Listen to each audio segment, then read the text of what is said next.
Jasper touched the amethyst which still lay in her palm. When he looked at her again, his expression had softened. "When did the spirits reveal themselves to you?" "Mary only began seeing ghosts after her father's ghost finally rested." Tessa tilted her head.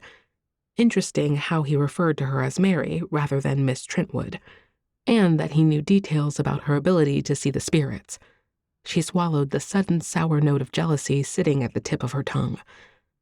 "I've always seen the spirits," she replied, "but it happens far more often with my parents' death. I believe they shielded me when they lived." "Do they haunt you now?" Jasper looked around the room, waiting for someone to jump out of the corners. "Does who haunt? My parents?" "No, what a rude thing to ask."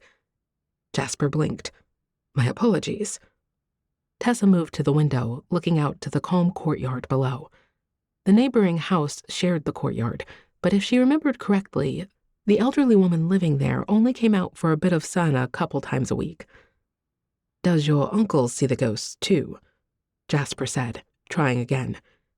"No, I inherited this from my mother." Jasper nodded.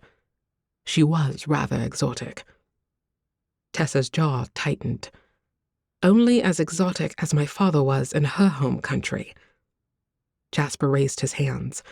"I meant no offense. She had a wonderful singing voice, if I remember." Tessa turned from the window at that comment. "You knew my mother?"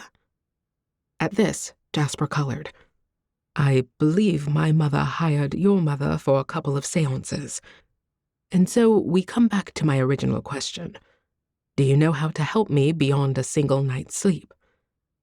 It was now Tessa's turn to study Jasper, and while she looked him over, he also stood taller, puffing his chest ever so slightly, pulling his shoulders back. He was a rumpled mess, and she rather liked him for it. It was clear last night that Jasper wished to be seen as rather a dandy, so she enjoyed seeing him mussed up. She preferred this genuine openness and concern. "Not yet," she admitted. "I haven't yet had my morning coffee." Jasper smiled. "Well, by all means, let's get you some coffee."